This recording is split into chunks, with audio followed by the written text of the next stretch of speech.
Your enemy is all that matters. Always strive to improve. You see my progress, right? Yes, truly a sight to behold. Yet, you can go much harder, more specifically, faster.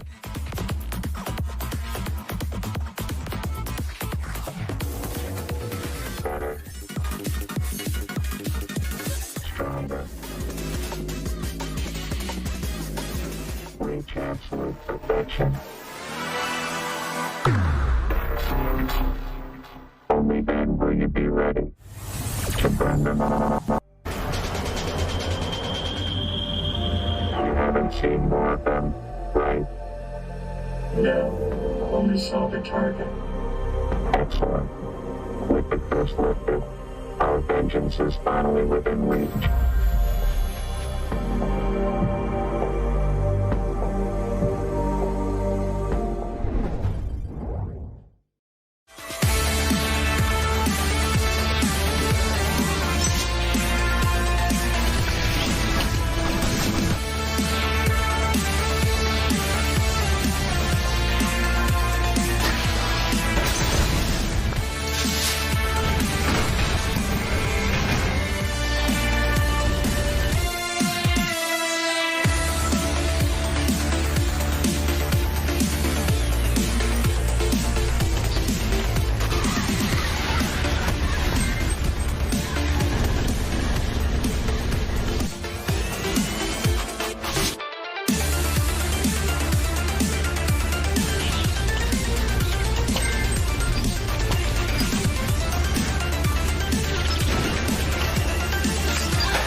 Welcome to Retromania Wrestling!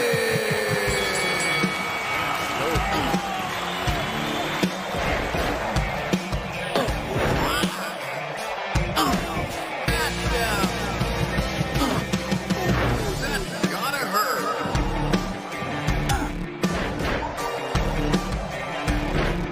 Over 15 unique arenas!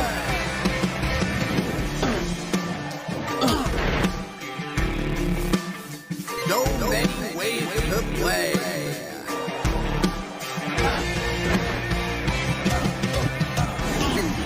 16 wrestlers from yesterday and today.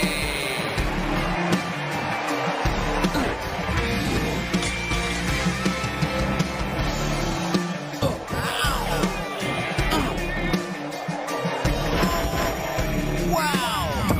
8 wrestlers in the ring at once.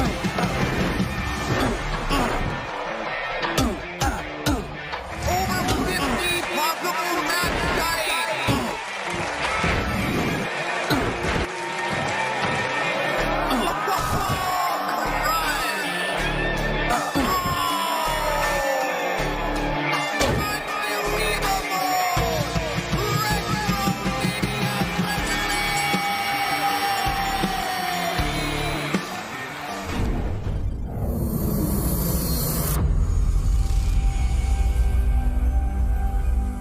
Hi everyone, I'm Giacomo Masi, Narrative Director at Stormont Games. Take a deep breath, child. This is our new video game, Batora Lost Haven. a non-linear, interplanetary story-driven action RPG that combines the feature of an hack and slash and a twin-stick shooter. You play as Avril, a naive and reckless girl who lost everything, whose physical and mental balance is the only weapon to save planet Earth from oblivion. Your main job will be to help Avril balance her physical and mental powers. The double health bar will keep track of both. And if one of them runs out, well, that's game over. Batora presents a new RPG mechanic that allows Avril to freely swap between her physical and mental natures. The switch mechanic is not so easy though.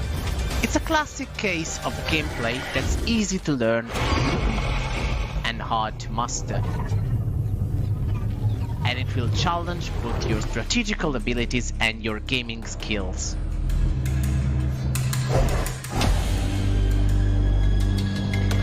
What should I do? The story has a dual nature too. Each choice Avril makes will have consequences for her, the character she meets, and the places she visits. The different outcomes are not so easy to predict. Careful, because what you think is the right choice might lead to total chaos.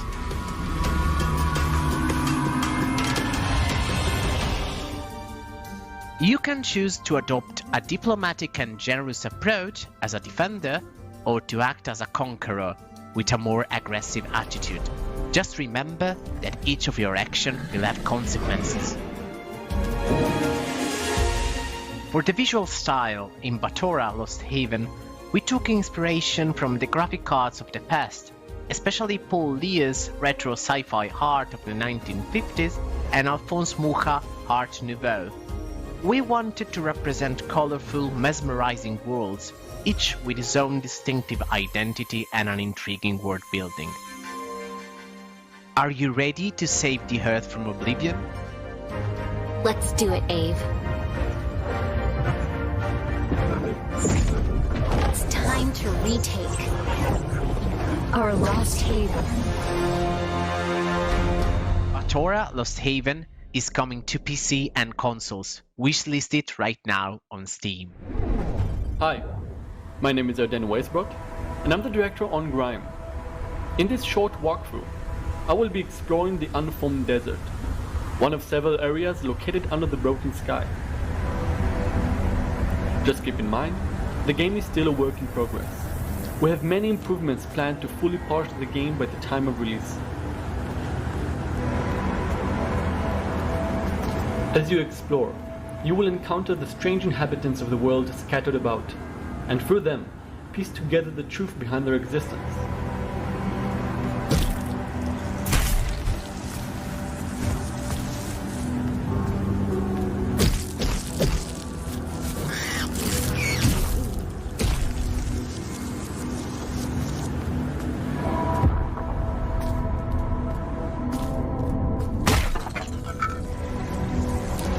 In Grime, every weapon is unique, with their own strengths and weaknesses. Some will allow you to launch enemies into the air, and find other creative ways to quickly dispose of them. Weapons are not the only tool in our disposal. We also, of course, have our heads. With it, and good timing, we can absorb enemies. Here I find the boulder plate set. I can mix and match various pieces of it with another set.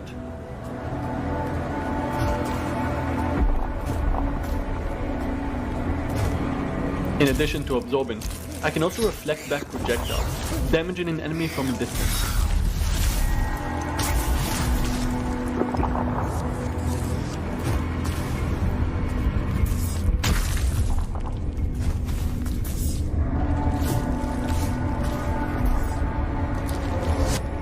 I just picked up charcoal nerve root. I will use it in a moment to temporarily buff my weapon. I am low on health and will need every advantage I can get.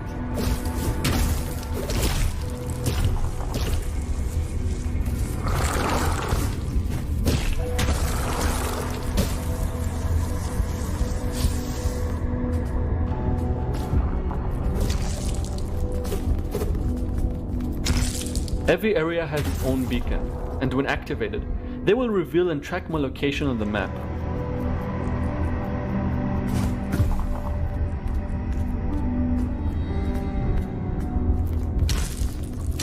Scattered around each area are unique challenging foes. Defeating them will grant valuable rewards to customize your playstyle.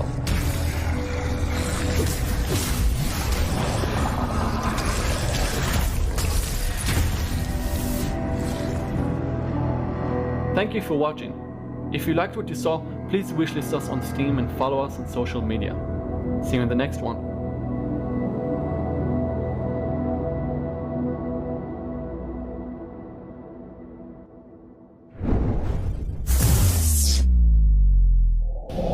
Hello, I'm Brian Herron, the Director of Marketing at Freedom Games, and welcome to Godstrike, a twin-stick bullet hell shooter. You've heard that time is money, but in Godstrike, time is your life as well. Today, I'll be playing a quick boss rush on our arcade mode to showcase my favorite skills and to do battle against my favorite enemy. In Godstrike, you have up to 8 customizable abilities to fit your playstyle, from 4 active abilities that you can acquire in your arcane codex that cost time as well as souls that you acquire throughout the battle. I prefer Herald Step, a way to dodge when you see a bunch of projectiles coming your way, Arcane Shield, a way to absorb those projectiles, Future Rhythm, a way to increase your DPS when you really need it, and Overload, a way to really increase your DPS when you need it by increasing your bullet spread as well as speed. Additionally, you have the Occult Codex, which gives you 4 passive abilities that do not cost you time. Here, I really like to increase my movement speed. I really like using Void to bring those souls closer to me when I'm doing battle, so I don't have to go out of my way to pick them up. I enjoy Rapid Fire to have a passive increase to my DPS, and I really love Frostbite, a way that when I am bad and I get hit by a projectile, time is slow, which allows me to get back into a position and maybe do a little bit of extra damage when I've messed up. So now that we have our ability set, let's go and check out one of my favorite bosses in the game, Mobus. In Godstrike, you're the Herald of Talal, one of God's final masks. It's an enviable position because you have a bunch of gods trying to kill you because of this fact. Mobus is one of my favorites, a centipede guy with multiple sections that you need to slowly do damage to over the course of his 2 phases to kill him down. Here you can see I'm kind of dodging around, making sure I'm avoiding all of his big projectiles, gathering souls to power my abilities as I do damage to his segments. A big part of the game is understanding the rhythms of the bosses and their different patterns to know where they're going to come out next so they can do the most damage and avoid the projectiles. Here I pop it, overload, do a ton of damage to his back segments while dodging some projectiles to get a bunch of damage in. Oh, take some damage there, but as you see, I use Time Shift to just like frostbite away from the damage and get myself out of harm's way while doing a bit of extra DPS. I know he's coming in here, so I prepare myself to do a bunch of damage to his segment that's already destroyed. But to dig back in and run right into his body and take a bunch of damage, but I'm alright.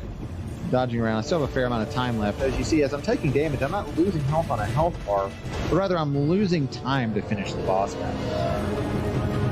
Using our abilities and taking damage all decrease that time. And here in his second phase, I'm here trying to do damage to his back parts. His little tail here while dodging much more projectiles than I was having to dodge in the first phase. Oh, I take a bit there, but Frostbite allows me to get back in position, get my bearings before I go back in again. What's really amazing about Godstrike is our time mechanic allows us to have some really intense and fun moments. If I run out of health and time, I'm not dead immediately. I just have one more hit I can take before the battle is over. It's very important to be careful. Frostbite there coming in clutch quite again, gathering up shields. Now I have enough to use an overload. I'm going to save it here while I dodge around these mines, avoid the projectiles. And here he comes in here. I'm going to fire for an overload to get a bunch of damage onto that back tail section, especially there. That was really worth it. Dodging around here, getting out of position. Just dodging enough, taking a little bit of damage, but I'm fine. I have about 30 seconds left. Oh no, I didn't want to take damage there. Okay, dodging around quite a bit. I'm in a good spot. Just have to dodge these. Mobus just needs a couple of more attacks. I'm almost out of time though. And oh, as you can see, I'm out of time. One more hit and I'm dead, but I'm just able to get a hit in. and finish off Mogus.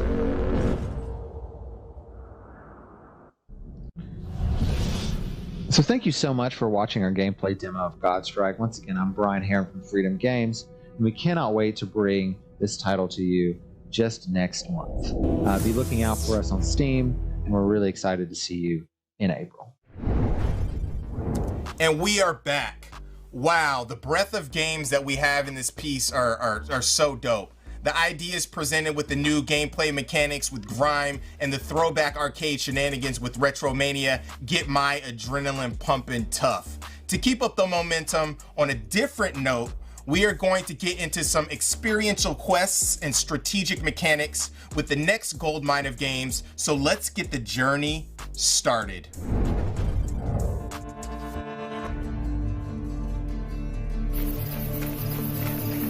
Imagine a not-so-distant future, where human influence has brought even the most adaptable life forms to the brink of extinction. The fox.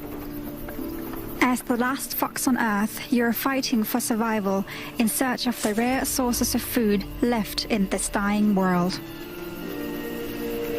But you don't seek food just for yourself, as you are not alone. Your clumsy cubs are waiting for you in the safety of your shelter. Until one fateful day, when a strange visitor wakes up one of your cubs.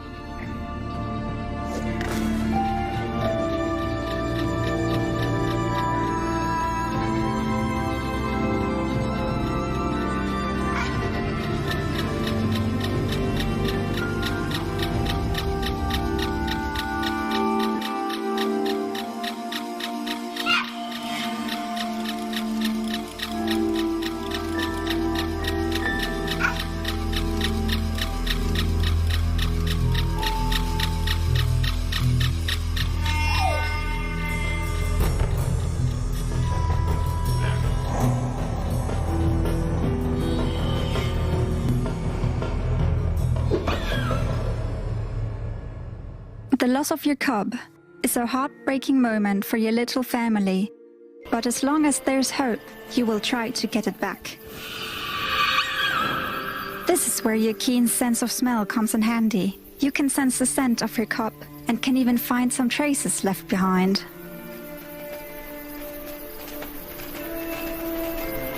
Dropped objects tell you the story of what happened at these locations. Your sensing skills are also very useful to find prey, as animals also leave a trace you can smell and follow.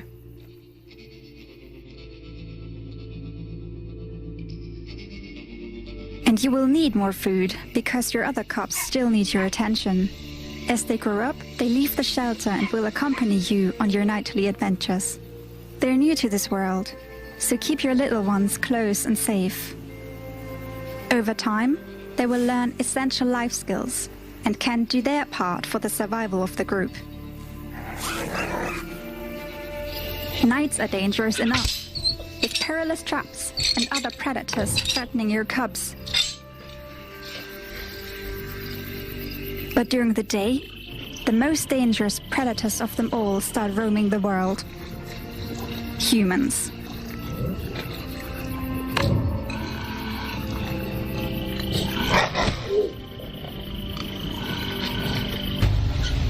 Will you be able to find enough food for your cubs to survive? Will you be able to withstand the spreading pollution and find a new home where your cubs can grow up in safety? And will you be able to rescue the missing cub from its captor?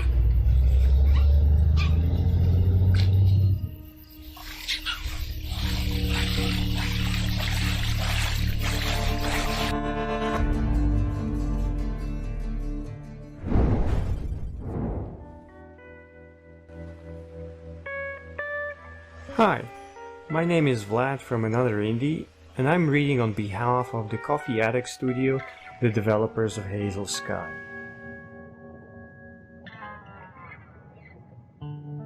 At its core, Hazel Sky is a game about exploration and discovery, as the player discovers the intricacies of the world and its crumbling society. The elitism of the engineers, the struggle of artists, and the desperation of the common folk are all part of the backdrop for Hazel Sky.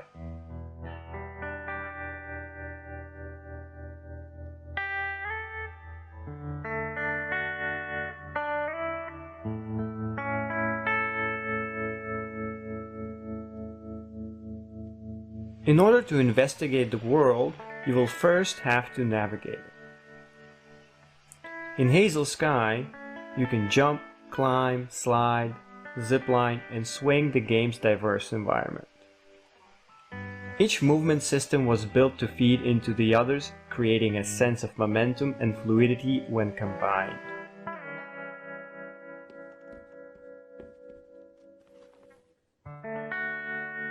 That's easy.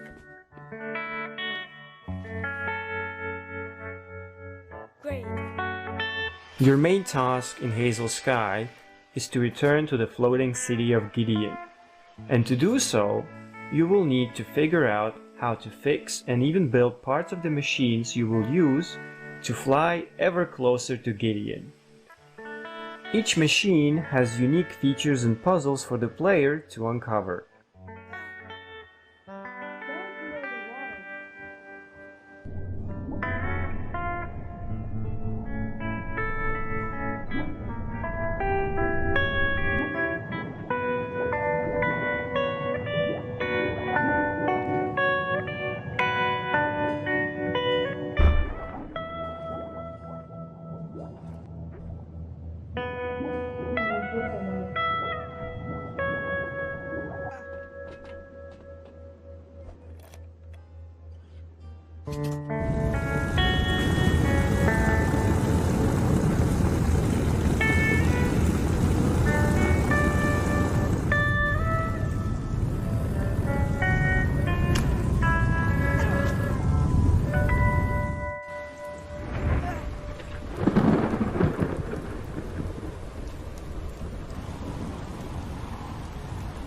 As well as the core mechanics, there are several exhilarating and emotional set pieces, multiple character perspectives, and beautiful music crafted lovingly for Hazel Sky.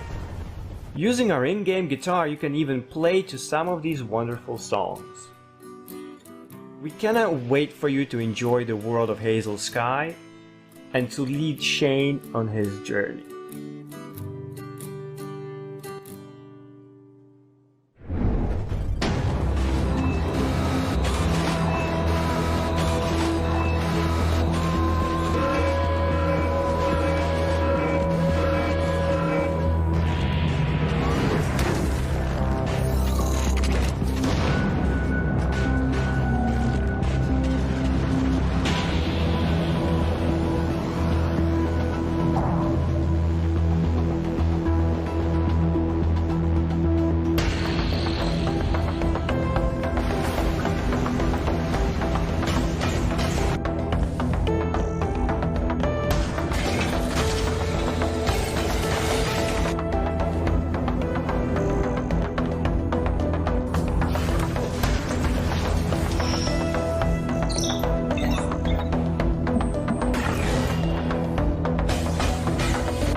starts again.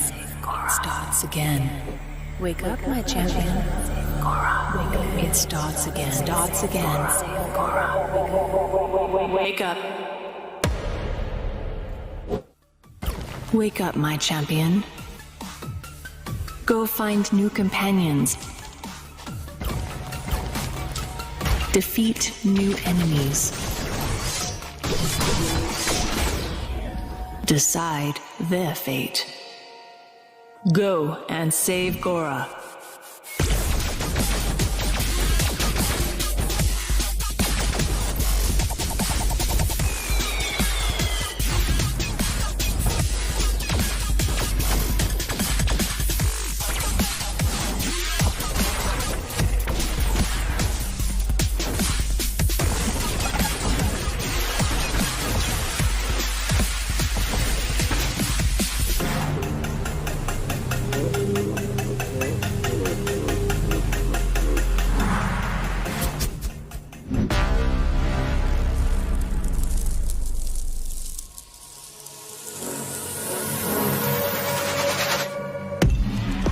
Welcome to the grid.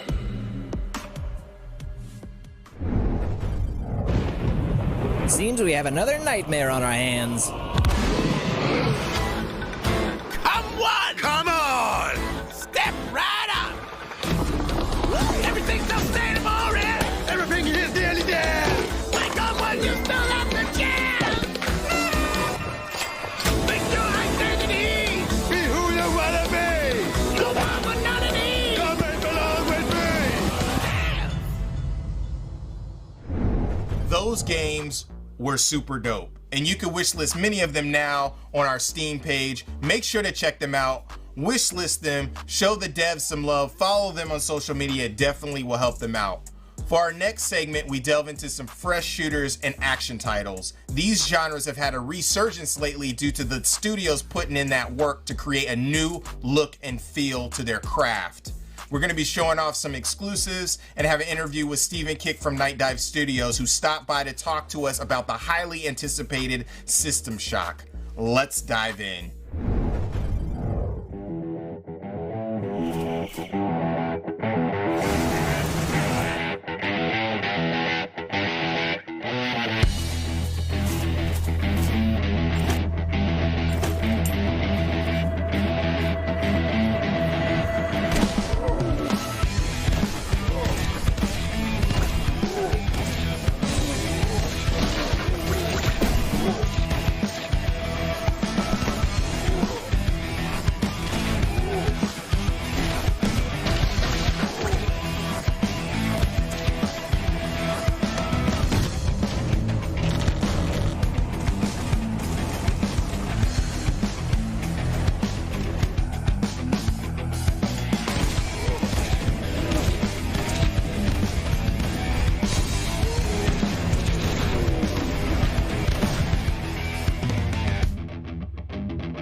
Hi, this is Puru and I'm here to tell you about Fashion Police Squad.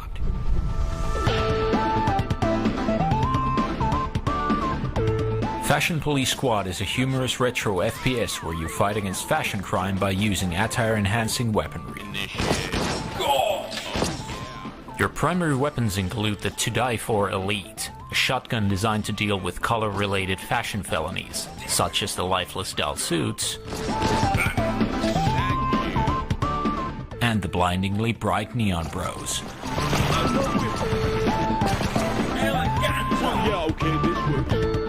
The tailor-made can be used for all of your tailoring needs.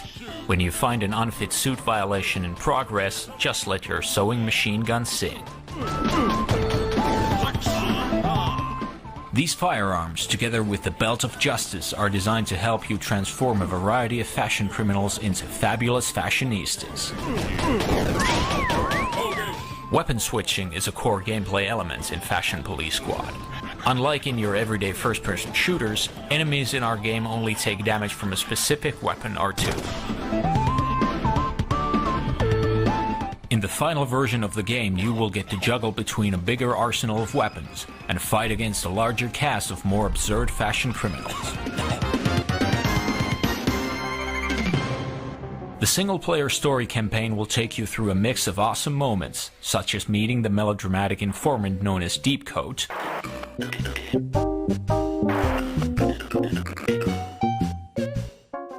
fighting a big boss called Hugo Boss,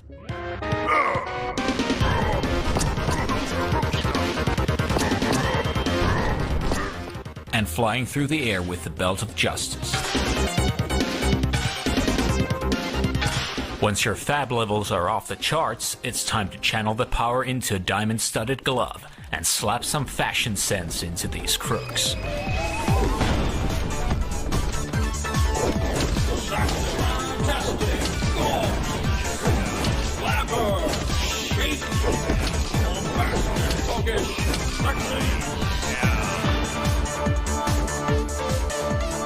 And finally, every mission ends with the parole ball, where you get to watch all the reformed fashion criminals strut their stuff on the catwalk.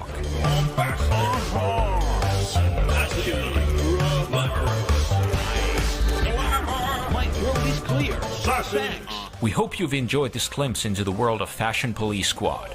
To learn more, visit us at fashionpolicesquad.com and don't forget to wishlist the game on Steam. Thanks.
Hello everyone, I'm Daniel Tiqueras, creator of Axolotl.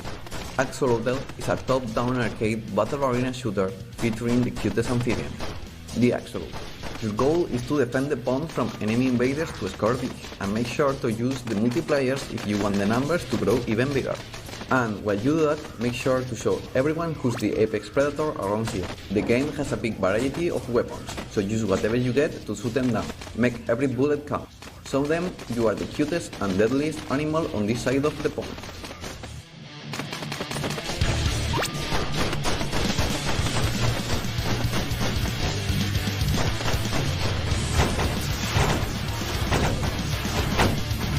When you're done with your enemies, make sure you pick up the coins.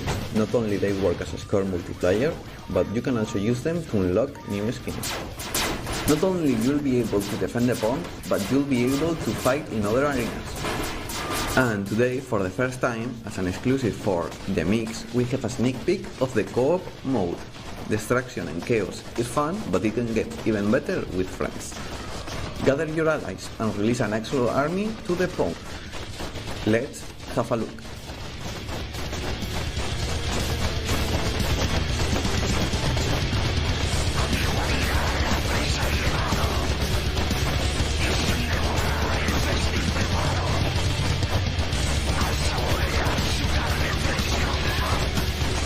Make sure you wishlist and follow Axolotl on Steam, and if you want to stay up to date and get all the news about the game, you can join our Discord server. Hi everyone, for those who don't know me yet, I'm Benster. I'm the lead developer behind Revita, which we debuted here at the Mix last October. Revita is actually now available in Steam Early Access, and to celebrate that occasion, we've prepared a small gameplay video that we would like to show you. Have a look.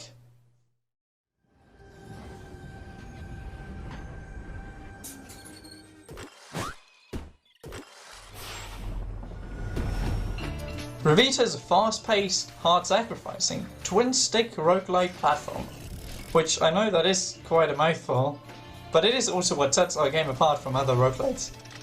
In my previous work, games like Fuel and Feed the Beat, I was at most one of two creators generating all of the content. Pretty much everything from art and story to code, that was pretty much all done by me. But for Revita, I wanted to make something that's a lot bigger, that's a lot more ambitious, and something that I could have never done on my own, pretty much. That's why I've partnered with the remarkable people at Dear Villagers to bring you what's more or less my most ambitious project yet. In Revita, you take on the role of a young nameless child, a glass cannon, as they search the deadly levels of the clock tower for answers. Outgunned and outnumbered, you can trade your limited life away for artifacts that may or may not aid you in your journey. A risk and reward system that's not only compelling, but infinitely replayable, as no two levels and artifacts will actually ever be the same. And if that's not enough, something has filled the tower's ever-shifting stages and procedurally generated rooms to the brim with monsters to keep you from reaching the top. In Revita's Early Access, which is currently available on Steam, you have 3 worlds to traverse, 3 bosses to conquer, and a whole host of silly hats to find along the way, as well as a whole lot of other things. I'm planning to add more content during Revita's Early Access, unlocking new worlds and gathering feedback from the community. If you want to join the movement, feel free to join Revita's Discord server. You can find all the information on revitagame.com.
What is poppin', everybody? I have Stephen Kick from Night Dive Studios here. Welcome, Stephen. How's it going?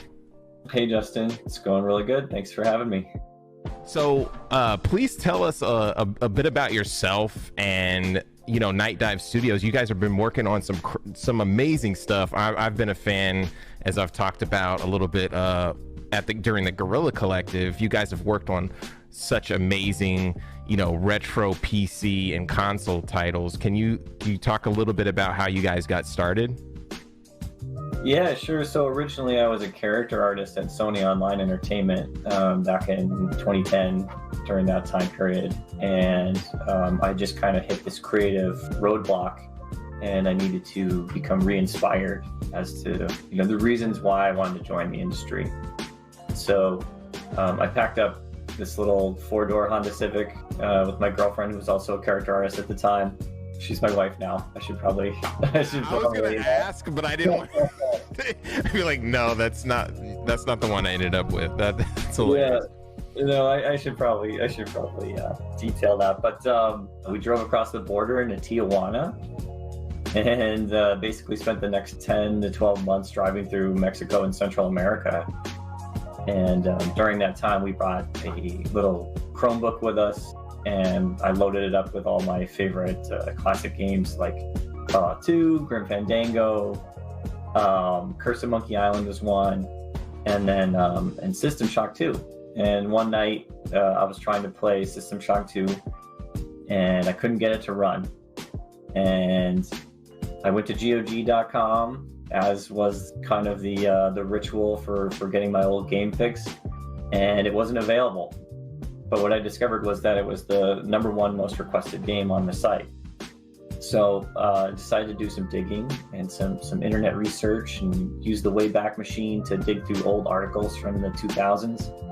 And I discovered that the rights to the game had been transferred to an insurance company in the Midwest. And I wrote to their general counsel, just kind of casually wondering what was going on with the rights.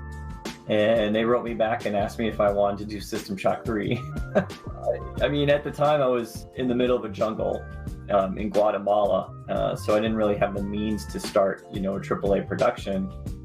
But I suggested, well, why don't we just re-release the classic game? Because there's a really large demand for them. And they got on board with that right away. And by the time I had reached, I think, the Panama Canal, I had some paperwork to sign and to go through, so that by the time I got home in the United States anyways, we could start Night Dive and we could start distributing the original System Shock 2. So the trajectory was you re-released System Shock 2 and then you went into production on System Shock 1. Or you had a bunch of different games in between that time where you decided to do the remake, right? Yeah, it had actually been a number of years. So Night Dive got started in 2012 officially, and we released System Shock 2 on Valentine's Day, I think. And then after that, it was pretty much what other games were kind of lost in this style where the rights ended up in limbo or in somebody else's hands. And I just started digging. And that's when we got stuff like I Have No Mouth and I Must Scream, which is a really big one. Shadow Man from Valiant Entertainment, Seventh Guest, 11th Hour, a lot of adventure games. And our catalog started to grow. And we reached this size where we could start to go after some bigger stuff like Turok Dinosaur Hunter, which we acquired the license for. That's really, really cool. Yeah, it's super interesting. You have such a rich history and like following your passion, dreams, and then going on a road trip and figuring out a way to get the rights. So like that kind of leads to our discussion with System Shock. You released a new demo recently on GOG, Epic, and also on Steam, correct? Yeah. Yeah, so like how has the journey been? I mean, you had over 21,000 backers for System Shock Remake in 2016. What do you attribute the success for that back in 2016, it was still going very, very strong for game developers, both professional and indies and people who wanted to break in. And it seemed like kind of a never-ending source for people to get their games off the ground. And I think we were the first company at the time to do that, to actually include a demo with our Kickstarter, and that went really great. I mean, it must have resonated with enough people because the Kickstarter was very successful. It was a terrific experience, or it has been so far anyways. I would say that our community has grown tenfold since then, and more than anything, we've turned probably like our naysayers into cheerleaders by being more upfront and more transparent about what's going on. So instead of people actively rooting against us, they're now rooting for us to finish and to deliver the game that we promised. And as a big thank you for all that, we've been periodically releasing games and updates and things for free to our backers. Like a couple years ago, we got our hands on the original source code for the original System Shock, and we had our other team actually port that to our in-house engine, which is called Kex, and we created the System Shock Enhanced Edition, which is basically, again, it's a source port, but it's got widescreen support, it's got mouse look, it's got a ton of bug fixes, it's a very clean, easy to approach ish version of System Shock 1 that we gave all of our backers for free. We badass for sure. And that continues. I mean, we're doing a enhanced edition of System Shock 2 as well right now, and all of our backers are going to get that for free as well. So it's like, you stuck around with us this whole time. We're going to make it worth it. We've definitely increase the amount of stuff that's going to be in the game. Anyone who got like a physical edition of the game is going to get extra stuff. Anyone who backed the game really originally is getting a really good deal. I think that's the thing that I'm most proud of, is that with the releases of the demos throughout the development cycle, we've seen how good the game is. Everybody seems to really like it and enjoy it, and so that takes a lot of the fear and uncertainty out of us. Like, all we got to do is just finish it. We already know it's a good game, people enjoy it, and that's like, that's half the battle. I know I'm kind of like going off on a tangent here, but for your audience, like, if you do love the game and you pre-order, awesome. But if you don't, like, I totally understand if you want to wait it out. But I would really appreciate it if you just tried the demo. I mean, that's all I can ask. So as we're closing out, do you want to tell the audience anything about where can we find you? Where can we get System Shock and updates and that type of thing? Yeah, sure. So you can download the demo right now on Steam, GOG, and the Epic Games Store. It's also available on GeForce Now. You can pre-order on all three of those stores as well if you want to. Again, no pressure. I get it. But probably the best place to follow us would be Twitter. It's at Night Dive Studio without the S. One too many characters, I guess. Or Night Dive or nightdivestudios.com. Nice. Well, we appreciate you. Thanks for jumping on Game Dev Direct, the Mixed Game Dev Direct. Like, it's always awesome talking to you. Love what you guys are doing. And hopefully we could talk to you soon. And play System Shock. Everybody pre-order it, play the demo. I'm going to shoot that out there. Cool. Well, thank you, Justin. All right. Much gratitude and thanks to Steven for kicking it with us and talking with us about his journey on System Shock. Such a dope game. I'm looking forward to that, as well as Revita and all of those games, just honestly. Fashion Squad Police is extra hilarious and a fresh take on the genre. Super dope. Much thanks to our broadcasting sponsors, of course, IGN, Twitch, Valve, and GameSpot for holding it down with us now and also just over the years. Special thanks to our sponsors as well. Here they are in all their glory.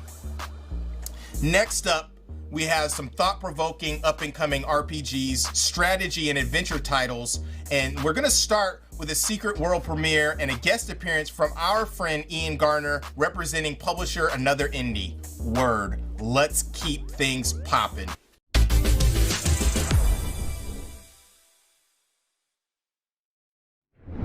We took care of the world because no one else would. We thought we could keep everything safe, protect everything that mattered. And we were wrong. So we isolated ourselves from Shadra, the land we were supposed to protect.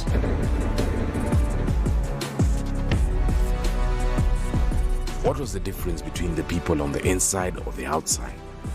Neither of them gave a damn about the beings that power our way of life.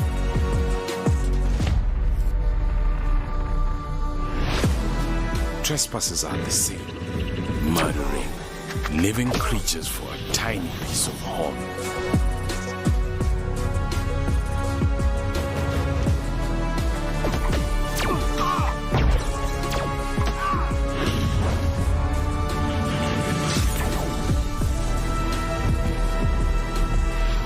We are the caretakers.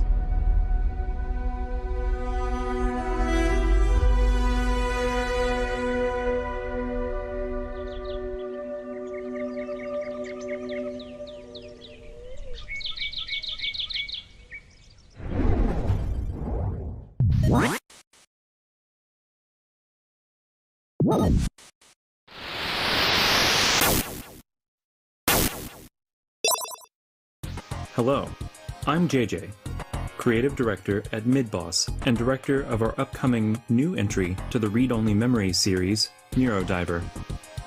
For this video, I've decided to remain in a digitized form to spare you from my grotesque, continued mutation into a cave-dwelling salamander during these times. But enough about that.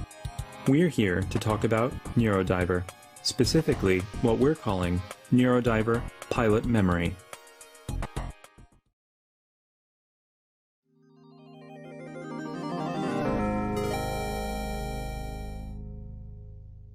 Neurodiver Pilot Memory is a demo, and also a standalone story to the upcoming full game, Read Only Memories Neurodiver. The game begins in the year 2068, 2 years prior to the events that will occur in the full game. You take on the role of a Minerva agent known as ES-88. ES-88 is an Esper, a person who has gained psychic abilities through a rare occurring genetic mutation. With the help of the Neurodiver, a genetically engineered creature made to boost the abilities of Espers, she's able to dive into people's memories and not only read them, but write to them and repair them. Her first subject is a bounty hunter named Crow, someone that might be familiar to those who explored Endless Christmas in our first game, 2064 Read Only Memories, or read the IDW comic miniseries. He's having trouble remembering a deal he carried out 10 years ago, and it's up to you, as ES-88, to help repair his memory and find out what really happened. In this pilot memory, ES-88 will take on the role of her subject Crow, having full control over his conversations and actions based on what was going on in his head at the time. I'll spare you the details so you can explore his memories on your own, with the demo being available today on Steam. Be sure to check out our Neurodiver page on Steam, grab the demo, and wishlist us when you have the time. We would greatly appreciate it. And now, it's time for me to get back to work. Bye-bye.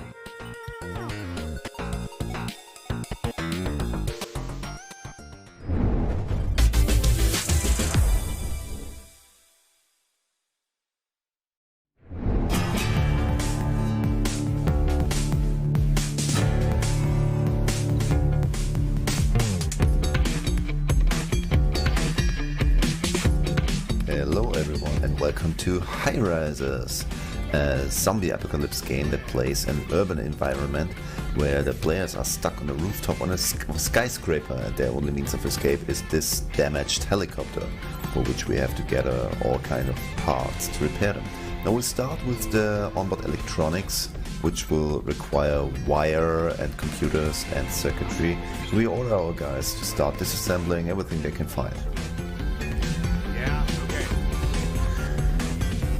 When we find ingredients required, we drop them next to the helicopter so we can use them for crafting. But also things like a weapon come in quite handy so that we won't be defenseless when we meet the dreamers, the infected creatures in the world of high-risers. Food is also an issue, so with our newfound fire axe, let's see what we can get when we smash open this vending machine. And always remember to keep an eye out for the electronics, which we need for the helicopter recipe. On the lower floors, interesting stuff can be found, like here this looks like food storage supply, but also big containers of plants which are edible are a valid source of food which we will need in order to sustain ourselves. Still, this food supply storage room looks very juicy, but when we look lower we already see that the dreamers are more abundant on those lower floors. Always remember to keep up working on the main recipe, because the helicopter is the only means of escape. But in order to survive longer, we have to defend ourselves, because at night the dreamers will get more aggressive and walk up towards us. So here we place a barricade in order to defend our little storage room that we've acquired. We can also stock it up with the things that we found, so that we have all our food neatly in one place. However, it's not enough just to start the construction of the barricade. For now it's just a construction site, so we need to actually supply it with the building materials needed. And as you can see in the background, sun is already setting and it's getting darker. So let's hope that we can fix up our barricade before the night truly falls. That and more with high-risers.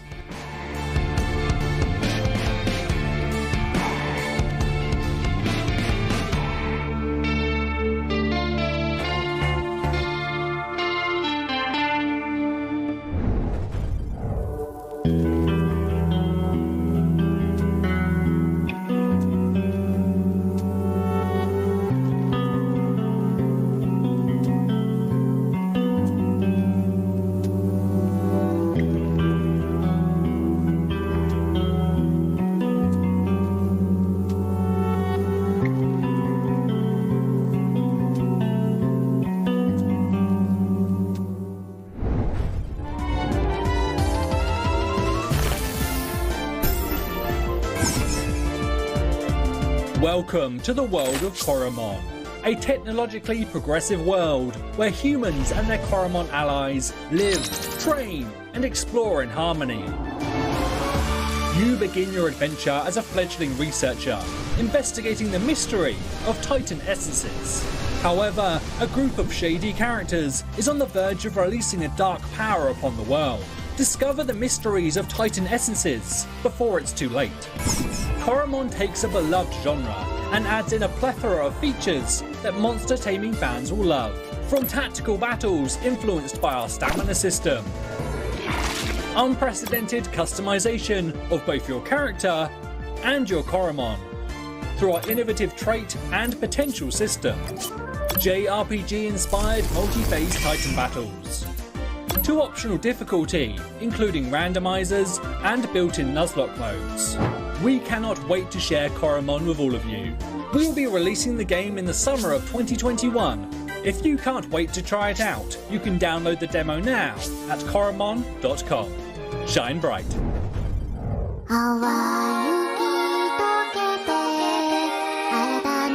それは不思議の森に住む一人の女の子の小さな冒険の物語。おじいちゃんから薬の材料を探してくるように頼まれた薬屋さんの女の子メロンちゃん。ちょっとへんてこな不思議の森へ素材集めに出発だ。森の住人が巻き起こすさまざまな事件を解決して目指せ一人前薬師。森での冒険を終えると物語の舞台は地下遺跡へ。ここは暗く湿った洞窟、賢者の石の連成。はるか昔に森の地下で行われていた実験とは。ごきげんよう。私の名前はロゼッタ。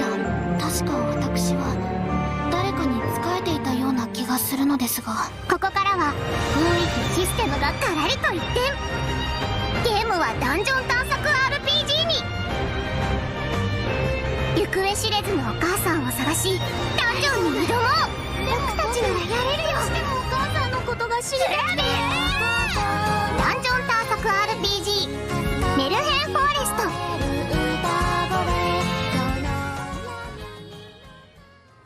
プライマリーオービット。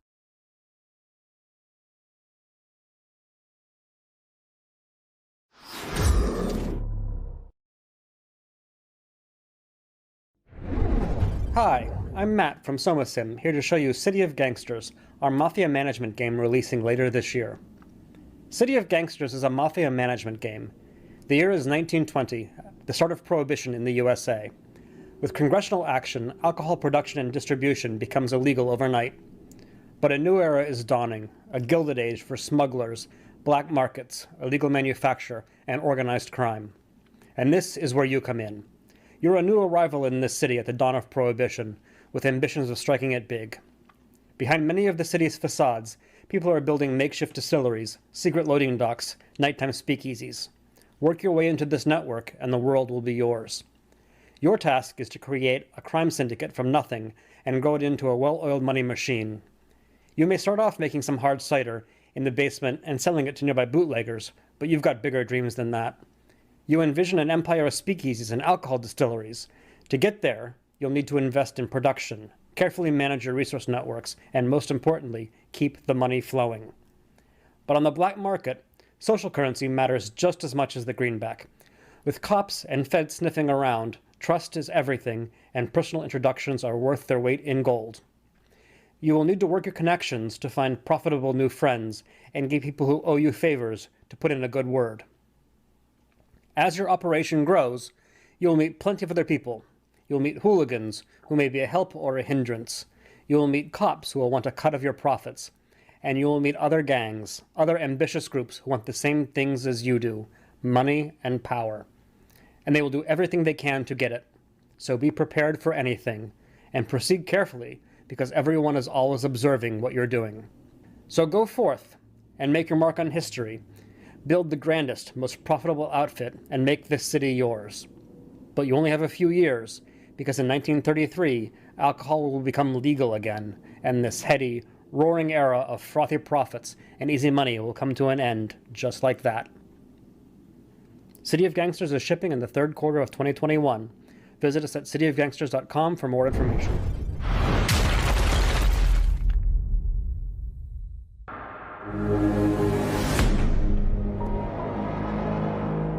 The Hand of Merlin is a fusion of multiple things. In its gameplay side, it is a fusion of tactics, strategic gameplay, also with roguelike elements and some deep tabletop RPG feelings like Dungeons & Dragons. And in its narrative, it's kind of a clash between Arthurian legend, but also with sci-fi and horror. So it's a little bit unique in that way. If you like games about good strategic thinking, but also some deep, interesting storytelling, this game is for you. This is Marcus Spawning, our second zone in the Hand of Merlin. Here, the Cataclysm has already arrived, so we're in the middle of a war zone.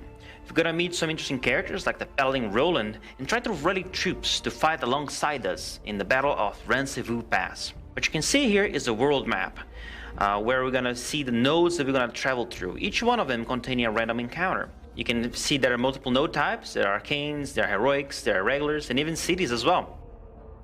Here we are, we're at the entrance of a mine. And just like in tabletop RPGs like Dungeons & Dragons, there's an element of luck here. I will have to roll to see if I find the entrance. But instead of dice, we use cards. Got some cards, 2 successes and a failure. And in this case, I succeeded. That's cool. Which means that I did find the entrance and now I can move on to actually finding that. If I didn't succeed, something else might have happened and some costs might have incurred. In combat, position matters, as you can find tall obstacles to use as cover. Here, I'm gonna move my ranger to flank and take a clear shot. The enemies you face will force you to think on your feet. A mandrake can change its position on the map very quickly. Redcap can corrupt an area, making it hard to move. A thorn toad can disrupt your positioning. A behemoth can destroy covers and knock you back. What makes our combat unique is the stacking of status effects. Learn and upgrade skills. Acquire wondrous relics. Unlock ancient spells. Combine it all together to discover powerful synergies and obliterate your foes. You need all of that to face the Cataclysm.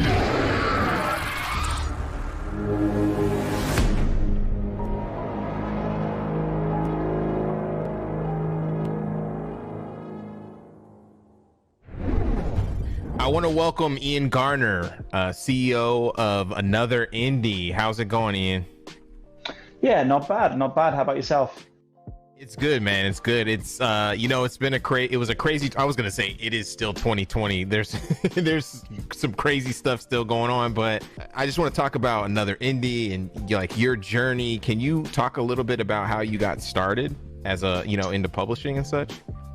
I studied English literature and history at university, and then moved to China to become a teacher. So I bounced backwards and forwards between teaching English language, English literature, and history, and moved around China quite a bit.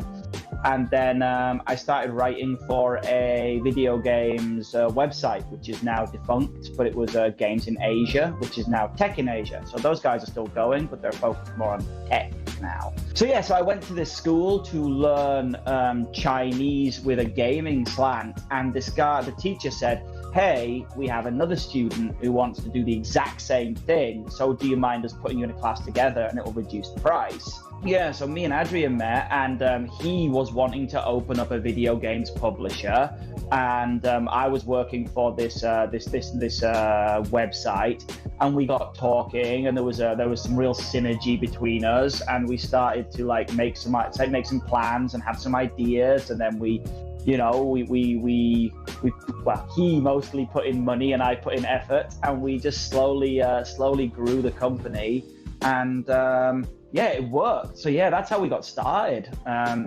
Our goal has always been to help developers from different regions to succeed globally. So you'll see the majority of our games come from Asia, Southeast Asia in particular. Totally makes sense. What were some of the first games that you all worked on? So our first game was Lost Castle that we published internationally. And that one went on to become, just a crazy big hit. We're at coming up to 3 million units worldwide with Lost Castle. Wow, I had no idea. I knew you guys were killing with that game, but that's dope. Congrats on that. It's pretty insane. I always say that we are the biggest indie game without a Metacritic score. We have sold 3 million units worldwide, but I do not have a Metacritic score. I do not have 4 reviews in English. Yeah, we always say focus on the players, and we love people like the Mix because they give us the opportunity to actually showcase our games in a much more community-focused environment. We get to meet other devs, we get to hang out with you guys, and we get to meet some of the media people. And it's been, the Mix has been great for networking. I mean, I don't even know if you know this, but we got our dev kits for Nintendo because of the Mix. Oh, wow. It was because we met people from Nintendo at the Mix, and then they saw our stuff and started to talk with us, and then that's how we got support. That means a lot that we're able to help, for sure. You guys have you work on games that could be seen as smaller indie games like Yuppie Psycho and Jackaxe, which I adore. But you've also worked on games like Sinner and Le Grand Legacy. You talked about this a little bit, but how do you decide which games that you work on, or work with, I should say? So what we can say pretty concretely is that if we get a game that everybody's into, that's a really good sign, you know. For example, like I think the last game that like we published that everyone on the team was like, we need this game is incredible was Vigil.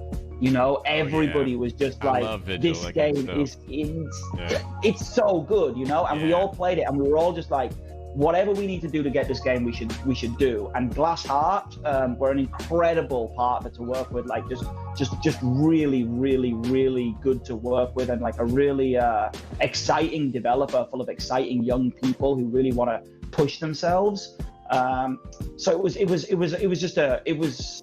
a game that we all immediately said yes. And so once we get that kind of response, we latch onto it and we try to figure out a way to make it happen. But yeah, that's super awesome. So what games are you focused on now? Like, I know you have like a bunch of games that you've just signed, but you have some unreleased titles that you're working with, or developers that you're working with unreleased titles. So we have Doors of Insanity, which just went into early access. So please, please, please consider purchasing and giving us feedback and helping us build that game into the thing that you all want. We're already well on our way into that, but the more feedback we get, the better. We have Hazel Sky, which is a romantic adventure where you build flying machines and fly across different islands in a weird steampunk world.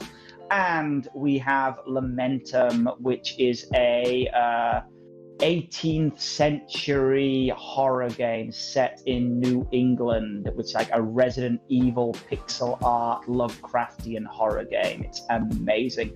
And we also have Simulacra 2, which launched on PC 2 years ago and is now coming to Switch. So we will have more news on that too soon. So lots of things. Oh, and we're also partnering up with Maze Theory, which is a UK publisher, to work on the new Doctor Who game.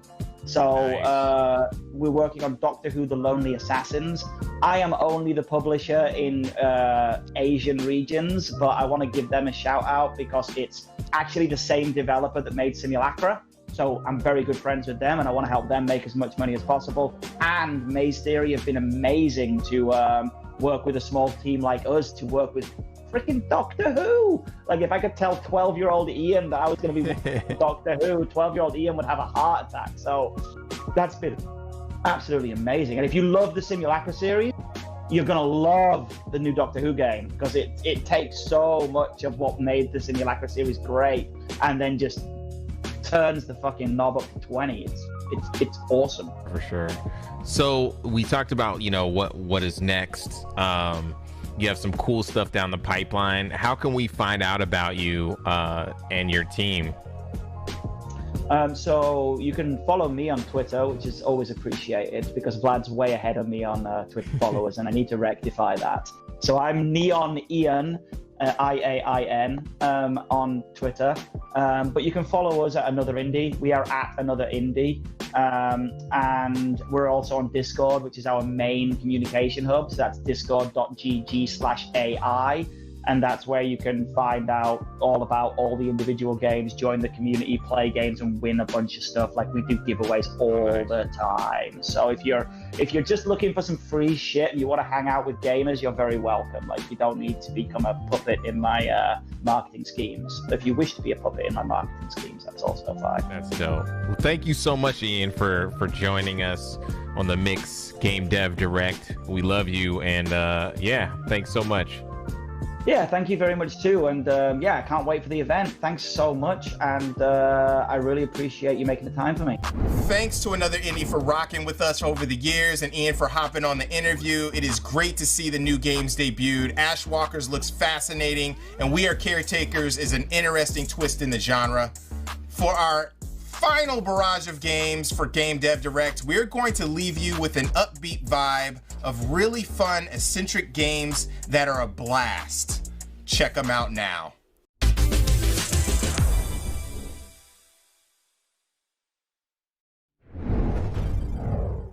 Hi, my name is Jakub, and I would like to tell you about our game. What the? Rain on Your Parade is a slapstick comedy game where you play as a cloud and ruin everybody's day. explore increasingly ridiculous levels, and send teeny humans into panic with all sorts of weather-related powers. The game is made up of 50 exciting levels, each with a unique setting, puzzles, goals, and gameplay. Think of them as unique scenarios and minigames, sharing some core mechanics and our unusual protagonist. As a cloud, it can, of course, rain. From weddings to beaches, a little splash will set teeny humans panicking and knocking over objects. As you progress, you gain new powers. Thunder is a multi-purpose ability used to shock everyone in the area. It's especially useful for scaring humans out of hiding and clearing obstacles. Use snow to create slippery traps on unsuspecting humans, or turn them into giant snowballs and roll them around to your heart's content. There's also Tornado, my favorite ability thus far, and probably way overpowered. But I'll let your imagination wander, and I'll leave this as a surprise. Some levels also grant you temporary powers. Fly over toxic spills and turn into a corrosive acid rain cloud. It's awesome, trust me. If poisonous precipitation isn't your deal, then fly over some oil and rain down flammable puddles for maximum destruction. If that's too much, man, don't worry. You can dye yourself different colors and water paint the next Mona Lisa. Rain on Your Parade has many diverse settings. Cosmayam and drop offices, grocery stores, hiking trails, the Mesozoic era, and even the moon. Some levels will even let you spoof your favorite games. Bring Cloudy's Reign of Terror to familiar stealth classics or beloved horror franchises. The objectives change how each level is played. If you like to take things slow, explore levels at your own pace with a checklist of goals. Every arena offers the chance to discover new ways to torment teeny humans. If you like a challenge, race against the clock, rack up points, and show off your final score on the leaderboards. Raise in our rankings and numerous ridiculous challenges. Rain bread, steal a painting, defend against waves of minions, raise an army of the undead, build a giant ball of junk, grow a beautiful garden, make popcorn, excavate ancient relics, annoy the dinosaurs, and so much more. Now that we've covered the levels, let's talk about customizing your cloud. Express yourself with loads of unique hats and accessories, unlocked simply by completing levels. No microtransactions for cloud armor here. Take it to the next level and draw your own face on Cloudy and show off your inner artiste. After your handcrafted cloud is created, snap a picture in photo mode and share it with friends. Rain on Your Parade is coming to PC, Nintendo Switch, and Xbox One on a rainy day in 2021. Wishlist on Steam and sign up for our newsletter. If you'd like to be part of the conversation, join our Discord and follow us on Twitter.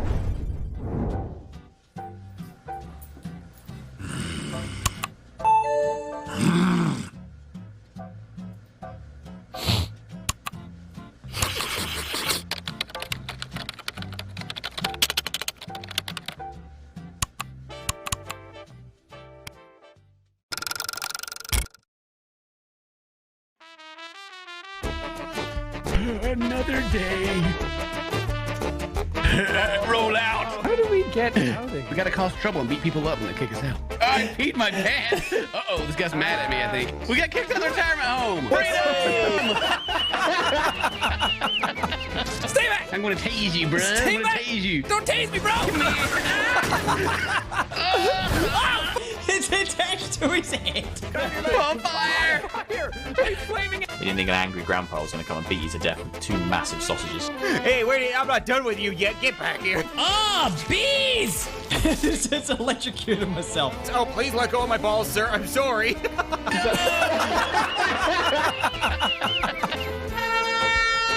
I've set them on fire as well. Find that missing slipper. Oh, yeah, nice! Is this what I think it is?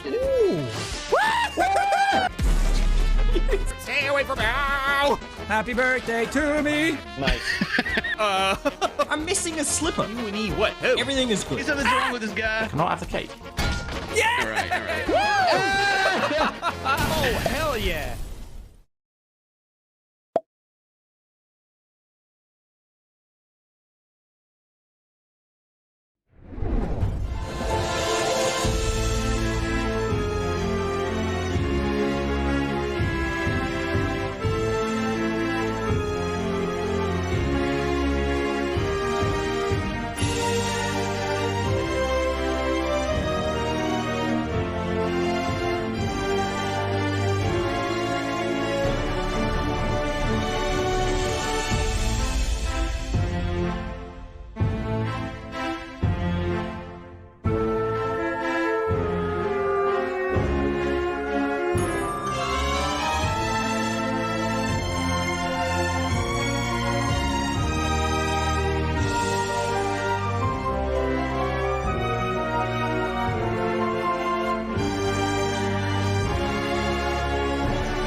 Hey, this is Eric and Dustin from Animal, creators of Ramen the Game. We wanted to give the mix an early sneak peek since, they're friends of ours and, and someone told us to make this. So. Here's a quick glance at a few locations that we've created for the Ramen universe. We hope you get to enjoy it, and, well, we hope you also get stomped out in them as well.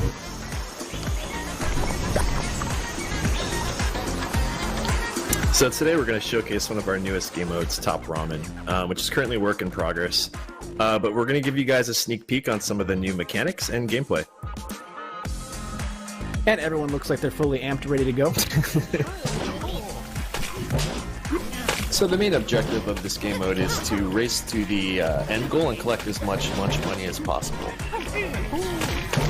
As you can see, these donut bombs that everyone's throwing is one of the main platforming mechanics of this mode. What it does is it allows you to propel yourself really high into the air and do kind of interesting, fun little aerials. On the flip side, they can also knock other players off of these platforms, and that's how you kind of collect their lunch money that falls out.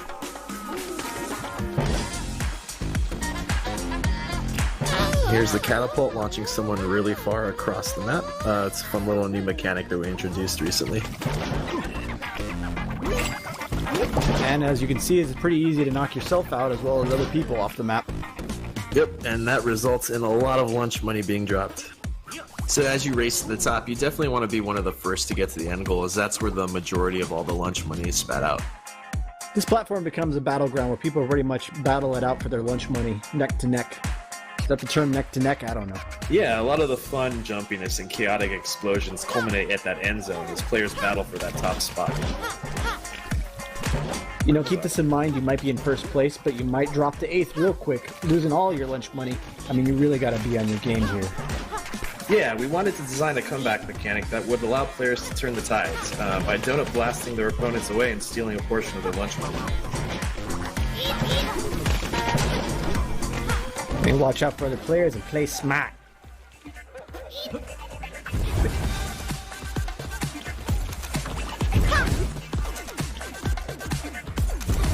As you can see, not every course is just platforming. We have a variety of different mechanics that we intertwine throughout the maps. Nice save. Using the in-game cheese there is a great way to give yourself an advantage or get back into the game real quick. So I think I'll wrap it up there. Special thanks out to the Mix again for featuring this video and showing it to all y'all, and also all y'all for watching this. We really appreciate it and really, really appreciate the support. And we hope to see you all playing the game sometime soon. Thank you. Take care. Yeah.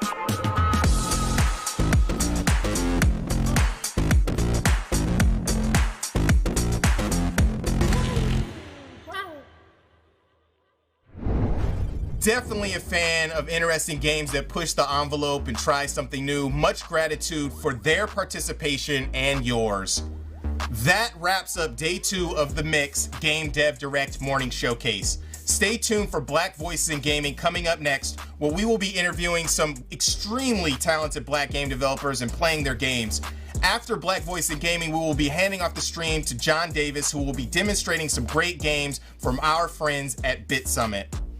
We once again want to thank our sponsors and broadcasting partners for their support. Thanks to our sponsors, PlayStation, Razer, Occupara Games, Another Indie, Graffiti Games, Head Up Games, Hype Train Digital, Super, those awesome guys, and Whitethorn Games. Special thanks to Wilmer Sounds and their team, the Mix team, AV Society, and everyone who supported us. Also check out the Mix at MediaIndieExchange.com and on Twitter at Indie Exchange. Every other platform at Media Indie Exchange. Thank you for checking out this morning's stream. We'll see you next with Black Voices in Gaming. Again, I am your host, Justin Woodward. Peace to the Izzow.